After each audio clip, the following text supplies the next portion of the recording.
형 이거 본 적 있어요? 손흥민 패션에 빵 터진 토트넘 동료들 웃긴 옷을 입어요. 왜 그렇게 생각하지? 손흥민이 옷을 못 입는다고? 토트넘 팀 유튜브에서 영국인 동료들한테 물어본 거예요. 너네 팀에서 옷을 누가 제일 못 입냐?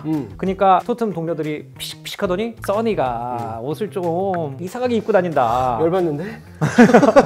근데 이제 한국 네티즌들이 또 가만히 있을 사람들이 아니잖아요. 그래서 동료들의 인스타그램 계정에 들어갔어요. 우리가 볼 때는 옷 더 못 입는 거예요. 지가 더 못 입는구만. 이런 얘기 되게 많이 했거든요. 패션도 하나의 언어고 문화다 보니까 나라별로 옷 잘 입는다는 거의 기준도 다르고 또 시대마다 계속 변하잖아요. 나라별로 멋있는 사람, 옷 잘 입는 사람의 기준이 뭔가 이런 얘기도 해보면 재밌을 것 같아요. 내가 미국에 살 때는 몰랐는데 한국에 살다가 다시 미국에 가끔씩 가보면은 진짜 길거리에서 왜 이렇게 옷을 대충 입고 다니지? 무슨 그거 있지? 누워서 텔레비 보다가 나온 사람들 같은 그 복장이 있잖아. 예. 근데 그게 또 아이러니하다고 느끼는 게 대중문화를 이끌어가는 나라는 미국이잖아. 어쩔 수 없이. 그렇죠. 전 세계에서 유명한 셀럽도 미국 사람들이 제일 많고. 근데 일반적으로는 정말 옷을 못 입는다는 오명을 아시아나 유럽에서 다 갖고 있는 것 같아. 미국에 대해서. 내가 요즘 팔로우하는 프랑스 틱토커가 있거든요. 뉴욕에 가서 모델로 활동하고 있는 것 같아요. 미국인들의 옷에 대해서 이렇게 얘기를 해요. Why do you guys dress like you are about to go to sleep? Like it's your pyjama? 왜 미국인들은 잠옷을 입고 길거리로 나오냐? 저분은 분명히 요가를 하러 가는 것처럼 보이죠? 근데 요가를 하러 가는 게 아니에요. 애틀리저 패션을 그렇게 얘기하는 거지. 그래서 이제 다른 나라 사람들이 볼 때는 집에서 편안하게 남들이 안 보는 공간에서만 입는 옷을 장을 보러 갈 때도 있고 도서관 갈 때도 있고 이게 사무실 갈 때도 입어.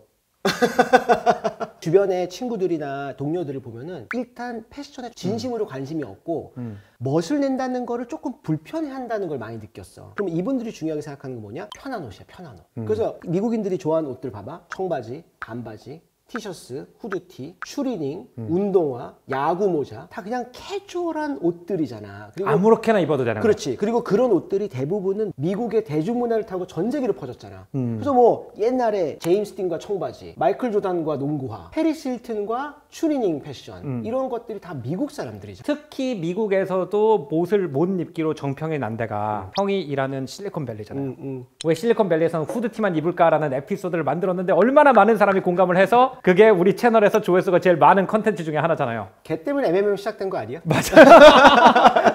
근데 내가 진짜 궁금한 게 뭐냐면 실리콘밸리에서 일하는 사람들도 후드티나 플리스 점퍼 너 그 브랜드 입었네 아니면은 야 요번에 저 색깔이 유행이라더니 역시 저 사람 센스 있어 뭐 이런 거 있어요? 우리가 흔히 패션할 때 생각하는 핏이나 컬러에는 크게 관심이 없는 것 같아. 내가 갖고 있는 내 정체성이나 가치를 보여주는 것을 멋있다고 생각하는 것 같아. 오케이 그러면은 하나 물어볼게요. 예를 들어서 IT의 크라우드를 놀리는 영상에 항상 단골 손님으로 등장하는 브랜드 있죠. 파타고니아. 그렇지. 그게 대표적인 예야. 네. 왜냐면 파타고니아는 친환경 소재로 옷을 만들잖아. 이게 핏이 어떻고 컬러가 어떤가 보다도 실리콘밸리의 많은 미국인들한테는 더 멋있다고 느껴지는 것 같아. 올버즈도 좋은 예고. 이런 환경적인 가치도 있지만은 다른 나의 정체성을 보여주는 문구 같은 거 많이 입잖아. 네. 이게 정말 좋은 예가 한쪽 끝에 Black Lives Matter. 다른 한쪽 끝에 Make America Great Again. 이런 것들을 써가지고 입는 것도 굉장히 미국스러운 모습이잖아. 아니면은 내가 좋아하는 스포츠 팀들 로고 이런 거 굉장히 좋아하잖아. 딱 보면 저 사람 바이커구나. 저 사람 락커구나. 저 사람은 힙합이구나. 이거를 약간 표시하고 다니는? 다양성이 중요한 나라니까 옷을 파는 가게에서도 핏들이 진짜 많아 종류가. 한국은 옷을 사러 가면은 요즘은 이 핏이 유행이에요. 이런 핏을 누가 지금 입어요. 이런 얘기를 듣지만은 미국은 다양한 인종들이 살다 보니까 인종들마다 좋아하는 패션도 다르고 체형도 다르잖아. 맞아요. 그러다 보니까 우리는 유행하는 핏을 팔아요 보다는 우리는 다양한 핏을 팔아요가 더 중요해진 것 같아요. 그것도 말이 되네. 근데 나는 이번에 프랑스 가서 파리 패션에 좀 실망했어. 많이 그래요. 다 그래. 근데 내가 왜 그런지 생각해봤어. 그동안 막연하지만은 근거 없게 파리 패션은 화려하다라는 생각을 갖고 있었어. 근데 왜 그런 생각을 갖고 있냐라고 내가 생각해봤더니 그거는 파리를 잘못 그린 미국 컨텐츠들 때문이야. 그렇죠. 근데 막상 파리를 가보니 두 가지로 요약할 수 있겠어. 무채색과 단색. 무슨 신부님들이야 옷들이 다. 그래서 그게 또 파리 맞아 딱 이런 느낌. 우리가 흔히 생각하면 파리 뭐 패션의 중심은 아닌 것 같아. 파리에서 제일 옷 화려하게 입는 사람들이 누군지 아세요? 모르겠는데 10대 말 20대 초반 미국 관광객들.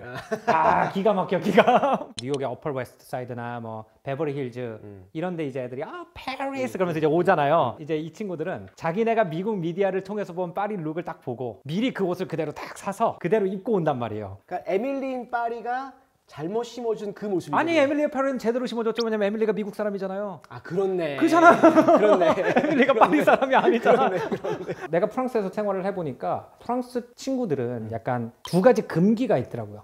근데 그 금기를 안 깨는 게 옷을 잘 입는 것보다 중요하더라고요. 프랑스에서는. 첫 번째는 로고가 절대로 보이면 안 된다. 참 아이러니하죠. 왜냐면 로고 지네가 다 만드는데. 그렇네. 그렇네. 그리고 사람들이 보여주고 싶어하는 로고가 대부분 프랑스 브랜드 프랑스 로고잖아요. 근데 자기네는 그것 때문에 사는 건데. 예를 들어 셔츠가 있는데 여기 돌체 막 이렇게 있으면은 약간 요런 눈빛이 있고 첫 번째. 그래서 로고를 안 보이게 입는 걸 되게 중요시 생각하는 것 같고 두 번째는 새로 산 옷 같아 보이는 걸 되게 싫어하더라고요. 이건 우리나라랑 되게 다른 그렇네. 점인데 그렇네. 뭔가 이렇게 반짝반짝한 거를 갖다가 보면은 약간 또 프랑스 사람들이 추구하는 룩을 갖다가 네글리제라는 표현을 쓰더라고요. 네글리제라는 표현을 영어로 번역하면 neglected, 즉 방치되었다. 그러니까 옷은 좋고 기본적인 센스는 괜찮아야 되는데 옷에 신경을 쓴 티가 나면 안 된다라는 거거든요. 그래서 나는 원래 옛날에 좋은 구두가 있었는데 하도 관리를 안 해가지고 구멍이 났네. 근데 I don't care. 이런 멋있는 거야 프랑스에서는. 그러니까 이제 우리가 볼 때는 프랑스 사람들이 후질구레하게 입고 있는 것 같지만 사실은 그 후질구레함을 위해서 거기에 엄청난 공을 들인다. 더 어렵네. 더 어렵죠. 우리가 흔히 말하는 프랑스 시크의 반대 나라를 뽑으라면 역시 인도인 것 같아요. 행사만 가도 그냥 칼라 파파파 그게 국가적 행사일 정도니까 칼라의 축제가. 그리고 뭐 살이라든지 이런 전통 복장 보면은 너무 예쁘잖아요. 막상 가면은 사람들이 진짜 그런 거 입어요? 인도 가면은 일단은 뭐 옷뿐만 아니라 거리에 트럭, 건물들 진짜 색깔을 정말로 많이 쓰는 나라인 것 같아. 제일 눈에 띄는 거는 남성분들은 대부분 이제 현대식으로 입지만은 여성분들 중에서는 아직도 전통 복장을 입으시는 분들이 굉장히 많이 보여. 가장 이제 많이 보이는 전통 복장은 잠옷 바지 같이 생긴 바지 있어. 펑퍼진하면서 거기에 무릎까지 오는 셔츠 있잖아. 그거를 굉장히 많이 입어. 잠옷 바지 같은 그 바지를 파자마라고 부르더라고. 아 진짜요? 사람들이. 그래서 되게 재밌다라고 생각했는데 그 파자마의 어원이 영어가 아니라 우르드어래. 아 원래 그러니까 파키스탄 쪽에 어원 자체가 그 지역에서 나온 어원이더라고. 항상 패션 관련 역사 관련된 책을 읽어보면은 영국 패션은 기본적으로 인도의 천이 들어오기 전과 후로 나뉘잖아요. 칼리코 뭐 이런 면 이런 게 수입되기 시작하면서 영국 패션이 확 그때부터 올라갔으니까 파자마도 그때 좀 수입이 됐나 보네요. 근데 가장 아름다운 옷은 아까 승현이 언급한 사리인 것 같아. 아 너무 아름다운 것 같아 사리는. 사리가 긴 직사각형 천을 몸에 겹으로 둘러서 입는 옷이잖아. 근데 그 직사각형 천이 5m에서 10m 정도까지 간대. 진짜요? 그 진짜 긴 거야. 그래서 그거를 입는 거를 도와주는 사람을 고용할 정도로 이게 워낙 기니까. 그게 계급 상징이구나. 나는 화장실 어떻게 가지 궁금할 때가 있어. 이렇게 감고 뭐 방법이 있겠지 우리가 모르는. 그러네. 나 왜 그 생각을 해본 적이 없지. 형은 역시 비대나 이런 쪽으로 인사이트가 깊으셔. 근데 이제 쌀이도 회사나 일반적으로 입을 때는 그냥 화려하지 않은 면으로 된 쌀을 입다가 파티 갈 때는 이제 아주 화려한 색깔의 실크 쌀이에 장식이 많이 들어간 그런 쌀을 많이 입고 인도 이제 팀원분한테 물어봤더니 자기는 쌀이를 특별한 행사나 파티 때만 입는데 우리 엄마는 매일 입는다 그러더라고. 근데 생각해보면 우리 어릴 때도 한국에 한복 입고 다니는 분들 많았잖아. 요즘 많이 없지만은. 그거랑 비슷한 거 같다는 생각이 들면서 아직까지 그 자신들의 문화와 옷을 유지하고 있다는 게 멋있다는 생각도 들어. 근데 아시아권에서 색을 좋아하는 나라가 인도라면은 유럽에서 색을 좋아하는 나라는 이탈리아 아니겠어? 이탈리아는 진짜 전에 제가 밀라노나 콘텐츠를 한 적이 있어요. 이탈리를 반으로 나누면 이제 나폴리를 중심으로 한 남이탈리는 색을 화려하게 입고 밀라노를 중심으로 한 북이탈리는 조금 색을 단조롭게 입는다. 근데 제가 파리에서 밀라노로 넘어갔잖아요. 파리의 그 형이 말한 무채색을 해서 밀라노로 딱 가잖아요. 그러면은 번쩍 그냥 눈을 어디다 넣어야 될지를 모르겠고 덜 화려하다는 북쪽을 갔는데도 그죠? 파리에 딱 가니까. 예. 근데 이제 요번에 제가 로마를 갔거든요. 로마를 가니까 로마 옛날 길이 돌길 요렇게 돼가지고 그 힐 신고 다니다가 빠져가지고 큰일 나기 되게 좋은 그런 길인데도 바늘만한 두께 막 이만한 힐 막 신고 번쩍 하고 다니는 분들이 엄청나게 많더라고요. 제일 그 이탈리아의 화려함은 내가 생각할 땐 매장 그 자체 같아요. 우리나라 백화점에 있는 매장들을 떠올리면 대체로 벽이 하얗잖아요. 아니면 베이지로 가던가. 네. 근데 이탈리아에 있는 매장을 가면은 일단 이따만한 문이 있어요. 금으로 된 막 이렇게 바가 막 이렇게 있고 어떤 아저씨가 이렇게 열어줘요. 그래가지고 딱 바닥을 보잖아요. 그러면은 대리석이 있는데 진짜 르네상스 시대 궁전에나 볼 것 같은 펄플, 레드, 막 그린이 막 어우러져 있는 이런 대리석이 쫙쫙쫙 이렇게 올라가요. 거기 딱딱딱 올라가고 딱 위에 올려보면 위에 르네상스 시대 천정화가 있어. 오. 피렌체에 있는 막 페라가모 매장 그러면 저 물건 안 사면서도 괜히 들어가가지고 물건 사는 척하면서 야 천장화 멋있다 그러고 막 나가고 이랬었거든요. 내가 생각할 때는 이탈리 사람들은 약간 명품이라는 게 꼭 내가 사가지고 나오는 물건의 퀄리티도 중요하지만 어떤 환경에서 쇼핑을 한다. 이게 굉장히 중요한 것 같더라고요.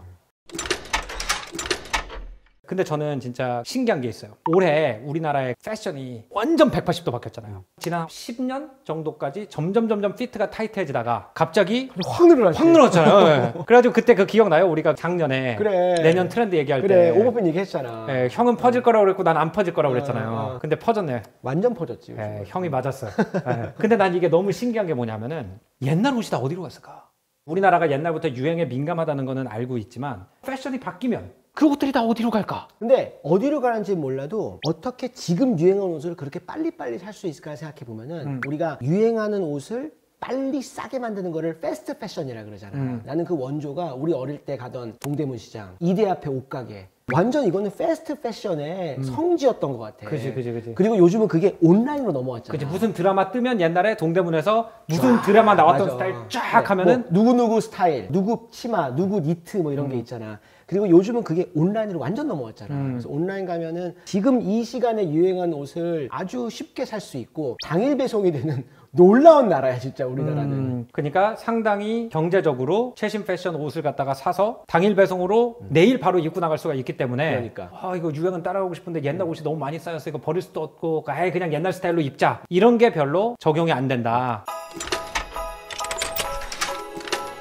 그러니까 사실 패션이라는 게 원래 단어의 어원적인 의미는 방식이라는 뜻이잖아요. 그러다 보니까 어떤 옷을 추구하느냐가 그 나라 사람들의 사고방식을 보여주는 것 같거든요. 그러면 한국 사람들은 어떤 거를 추구하길래 최신 패션을 입는 사람을 멋있다고 생각하냐라고 하면은 우리나라 사람들이 생각하는 멋있는 사람은 시대에 뒤처지지 않은 사람. 그렇네. 이게 꼭 옷뿐만이 아니라 모든 데 다 적용이 되는 것 같아요. 흔히 이런 말 하잖아요. 아, 요즘 누가 그런 말 해요. 아, 요즘 누가 그런 거 입어요. 누가 그런 식으로 생각을 해. 맞아. 그리고 뭐 남들 다 보는 드라마나 프로그램이 안 보면은 대화 못 끼고 뒤떨어지는 것 같고. 예. 그래서 우리나라는 시대가 쫙 앞으로 밀고 가고 있는데 거기에 선두에 서 있는 사람이 멋있고 뒤떨어져 있는 사람은 멋있지 않다. 맞아. 라는 것이 한국 사람들이 가지고 있는 어떤 가치의 기준 중에 중요한 한 부분인 것 같아요. 그렇기 때문에 유행이 굉장히 중요한 것 같고. 그리고 마지막으로 또 어떤 생각이 드냐면 우리가 패션 얘기를 했잖아. 근데 전 세계 어딘가에서는 지금 내가 어떤 옷을 입지 않아서 혹은 입어서 차별을 당하거나 심지어는 죽는 일도 생기잖아. 그래서 그게 내가 입고 싶은 옷을 또 입을 수 있는 그 자유에 대해서 그게 소중하다는 생각도 들더라고 이번 에피소드 준비하면서. 사실 우리가 뭐 나라별로 편의상 이렇게 갈라서 얘기했지만 내가 어떤 옷을 입고 어디에 갔었더니 어색하더라